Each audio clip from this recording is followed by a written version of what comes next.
Boxes of Kleenex. That's not what I wanted to see today. We are joined by Oklahoma head coach Patty Gasso and players Sydney Sanders, Ella Parker, Sam Landry, Sydney Barker, and Abigail Dayton.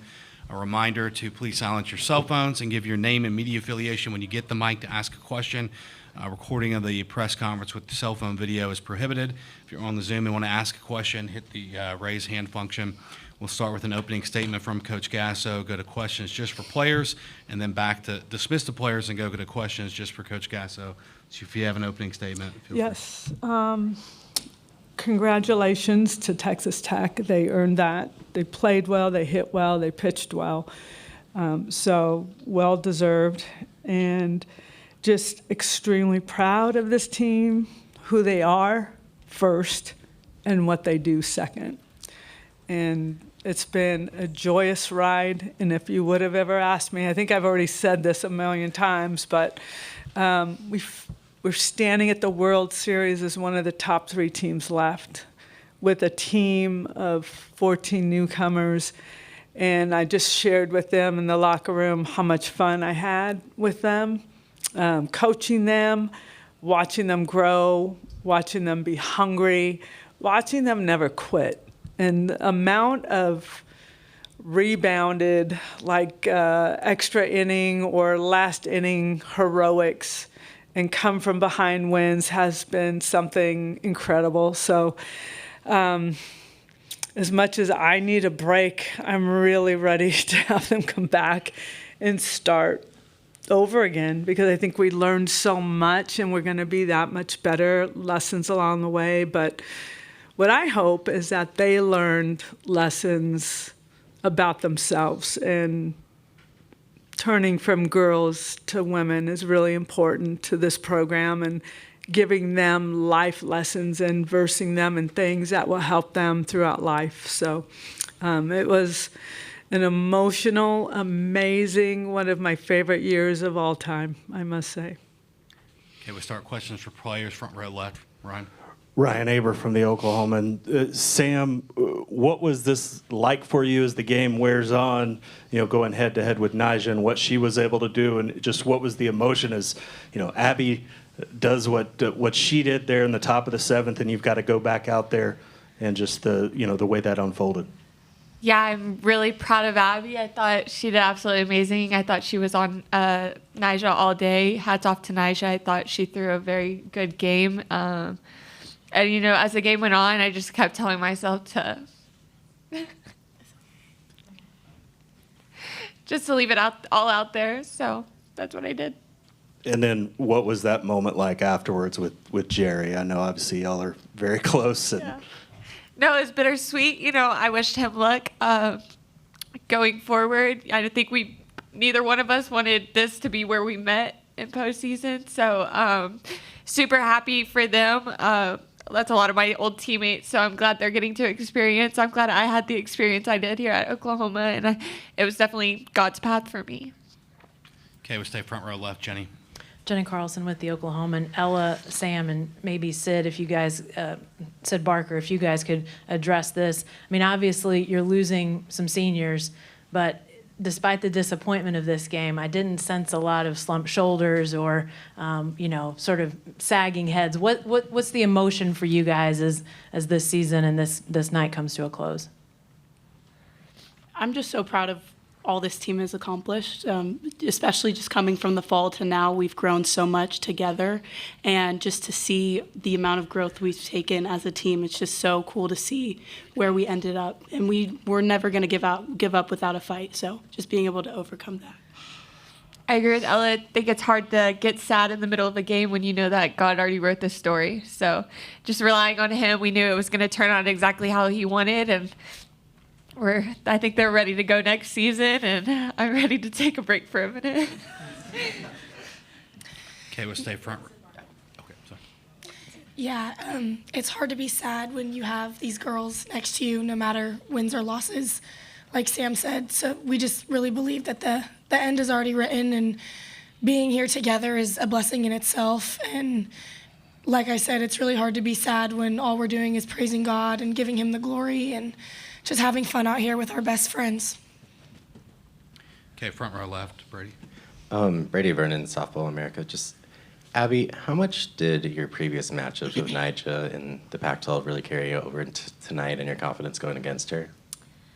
I felt like I took a lot of it from the past 2 years. I've hit off her a couple of times, but just being able to have my teammates back and knowing that they have mine put a lot of confidence in myself.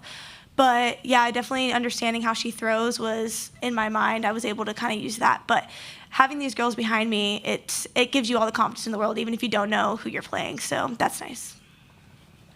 Okay, front row left, James. Sid, you always have a good perspective about things, and as you sit here with your teammates and they're reflecting and things like that, what's your thoughts on your career at OU and how things ended up today?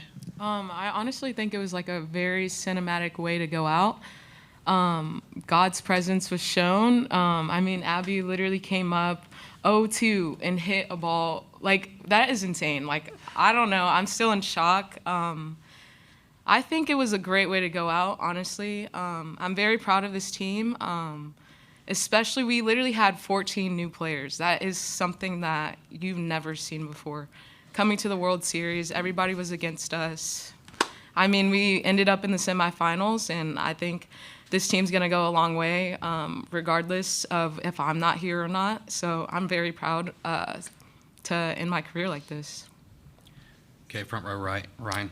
Ryan Chevins, here's my side. Sydney, Coach has talked about this being an incredible experience just for all these new faces, all the returners. What are you going to remember, and what have you and your class learned in year one here about just this whole journey and what it takes to get back to this point? Yeah, so like Sid Sanders said, having 13, 14 new players on this team, it was miraculous how we all came together and we were able to play together in such a way that we did and have the relationships that we did on and off the field. And regardless of what happened on the field, I think what me and my class and a lot of the young players on this team will remember is how well we all gelled together and how we used our differences and our superpowers to work together. And I think it's awesome that we can learn from our older girls here and just our veterans and our alumni and our coaches and everything of the sort. Okay, we go third row right, the corner. Sam, Lauren Marola with The Athletic. The broadcast touched a little bit on you having Jeren's name in your mitt. Can you touch on why that's important to you to have a reminder of her close to you and what your relationship with her was like? Yeah, I met Jeren a few times while she was a volunteer coach at Louisiana under Coach Glasgow. So, I mean, I got to know her a little bit before she passed away, but I was very close with Coach Glasgow all those years. And just seeing how he was dealing with it, wearing number 12 was how I just helped, in my opinion, helped keep him going. So that's why it was so important to me and just carrying on her legacy. She was an amazing person. So, when I got here and number 12 was taken, I knew that I had to figure out somehow to keep her going, so I got it on my glove. More questions for players? All right, thank you, players. You're dismissed. You can take your name cards, too, if you like. Yes.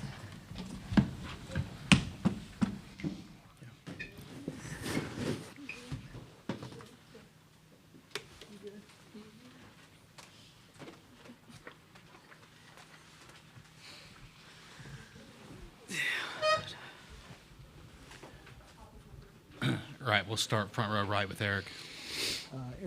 Eric Bailey with Tulsa World. Patty, 4 straight national championships. I know there'll be time to reflect, but this is one of those moments where you don't cry because it's over, but smile because of what happened. Yes.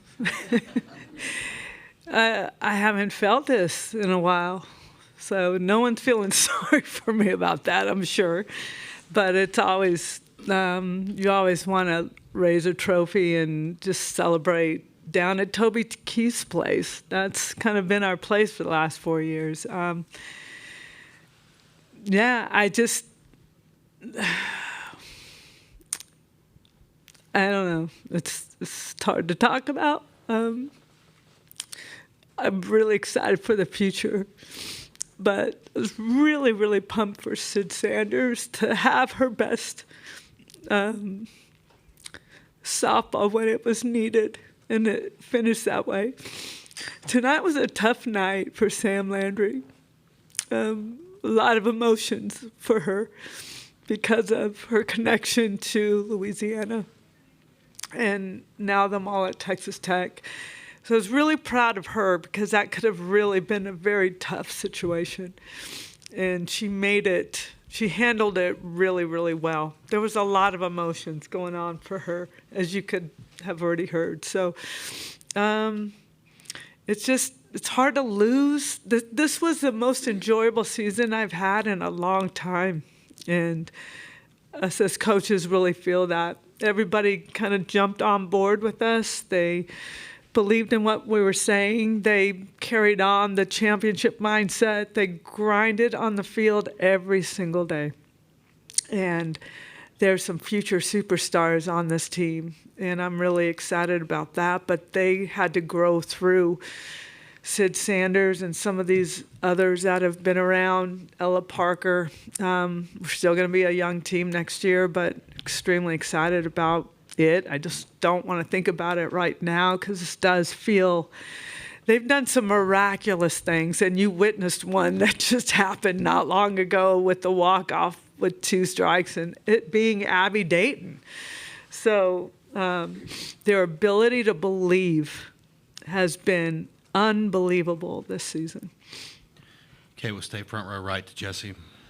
Jesse Crittenden, OU Insider. Patty, you talked about this being one of your favorite teams, especially with some of these young players, all these newcomers. What impressed you the most about the way they were able to come together and grow and get to this point, and just how much does it mean for this year's group to get back here? Yeah, it's just absolute trust in each other. And if you would have seen it in September, October, we started to kind of gel a little more in November. But it was still so new, so many things to learn. Still at the end of the season, like, we didn't work on such and such enough. We need to do more of that. And it just seemed like time flew so fast, and it just kept going. I mean, I can't even believe the season is over. Normally I'm like, thank God. Let's keep going, let's keep going, let's keep going, because it really was fun to watch them work together and believe together. They never, ever, ever thought that they would lose, ever. And a lot of times they didn't. So, yeah, it's been a wonderful time. Okay, we'll go front row left here to Brady. Brady Vernon, Softball America. Just what was it like watching Sam grow this year and basically give every last ounce she had at this World Series? It was, I just go back to when I was kind of recruiting her out of the portal. And I literally sat at an IHOP with her and made her an offer in Norman with her family. And her mom kind of disappeared and went into the restroom. And I'm like, what's going on? Like, are we yes? Are we no? I don't know. She didn't want to leave her family. Her mom didn't want her to leave, but she knew that this was right. And so it was just, it started off like, yes or no? I mean, come on, what are we doing? And when she said yes, I was so excited about that because I knew Coach Rocha could create something really special. And I think Sam is, no offense to anything or anyone, she's a different pitcher here. And what I loved about her, she's gone through a lot, but her confidence was very, very strong. She maintained it, kind of in and out sometimes, but I can't tell you how fun it was to watch her have that confidence and lead us in that way. So, man, I really have a lot of fun with her. We connect really well, and she's got a very infectious smile, but she's that big of a person. It's all of these guys are just special young women. And Sam got that golden ticket, and she truly thought my career was going to end at OU. And when she got that golden ticket, it was such a big moment for her, and deservingly so. But she's always going to be part of this program. I hope she's not going to go far away, but she's trying to go to med school here soon and try to do it here in Oklahoma. Okay, we stay front row left with Ryan.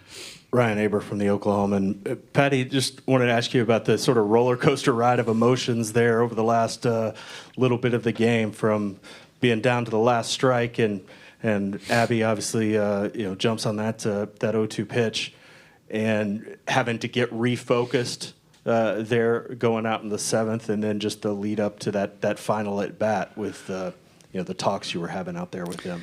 Yeah, they just, like I said, they continue to believe, and it's just like, get your swing off. You got to get there real quick. Nyjah is unbelievable. She's really, really, really tough, and it was hard to square her up. It's hard to, just make solid contact. So, like I said, as long as they have a swing left, they believe, and they do, and that's proof of it. Okay, we'll stay front row left, Jenny. Patty, I got two. You want them at the same time, or you want them separate? I want them at the same time. First of all, watching the team after the game, it looked like they really didn't want to leave. They were just hanging out. What does that say about the team? And then secondly, Jerry was in here referencing UCLA and John Wooden and talking about what you guys have done. Oh, goodness. Obviously, the streak of championships is over, but what you guys have done as a dynasty can carry on. What's just sort of your thoughts about historically and also, building on what's already been accomplished? Yeah, I appreciate those comments. Not warranted, but appreciated for sure. I don't even honestly think about that. I just do my job. That's all I'm trying to do, is just turn girls into women and help them become elite softball athletes, but at the same time make sure that they learn about life so they become good mothers, they're good daughters, they're good friends, that they just try to live the right way and do the right things. And those are the lessons that are going on that are probably more important to me than wins and losses. Like, I want them to walk away and say, I'm equipped for anything. I can handle this. I can handle anything. And losing is not fun, but losing is life. We all lose at something. And it's hard, but it's lessons learned from it. And I think that's probably what's most important for me, is that these guys leave with something to take with them for the rest of their lives. Okay, we go front row right to Ryan. Ryan Chambers, just an aside. Coach, you've talked about the experience gained on this stage and how important that'll be, but how crucial is it to have so much turnover and it still feels like the tenets of your program, the hard work, the mindset, all that have maintained and are embedded again as you are able to turn the page and go forward? Well, I look at the front row of these crazy, crazy athletes that we had last year that have been winning championships because they've got their rings on them and they're just flashing it out there. And they're proud of it, but they're here and they're supporting this next movement. And I can hear Riley Boone. Oh my gosh, I don't know how she does it. I don't know how she has a voice left, but they're running around with signs and they're loving our team. They love this team and they want to help them however they can during the game. Shay Knighton's here. I just see Kaylee Clifton. They're all around. They're all helping out, but they're just very prideful and they feel it as much as anyone. It's very fun for them to watch them carry on their legacy, but it's not their legacy anymore. This is a new legacy that's starting, and that's something that we talked about in our locker room. Okay, we've got two more. Third row left in the corner, Chris. Hey, Patty, Chris Williams from News 9 OKC. I can stand. No, it's good. In the back of his head. I know the expectations are so high, and there's the disappointment right now, but how important will it be for you to make sure these girls understand how special the things they did this year were with the conference championship and then all the way the run here in OKC? Okay, I've said this to you before. I need someone to celebrate with. We got a trophy, all right. Like, it is the most, confusing thing for me. I've never seen them dogpile or do anything like that, but today was the first time I've seen them cry, and that was not the emotion that I wanted to see. I mean, it happens, it comes with it, but they just have a crazy expectation of greatness, and it happened so fast. And we're sitting in the locker room, and I'm looking at Ilana and I'm looking at Gabby, and they're sitting next to each other, and they used to, early in the season or like in January, they were still trying to connect as a middle, and now they're sitting together and they're holding hands, crying while I'm talking, and I'm like, just looking around at some of these connections, and just like, the growth was so fast and so furious, but so beautiful to watch. It really, really was. So, I don't know, it was pretty amazing. I'm lost at words because it was so far beyond anything that I thought this season would be like, and so incredibly proud of them. And if we would have won the national championship, I still don't know if they would celebrate. I don't know, and hopefully we'll know again sometime soon. Okay, last one, third row in the right in the corner. Coach Lauren Rolla with The Athletic. What is the strategy behind maintaining a powerhouse program amid this new transfer portal and NIL era?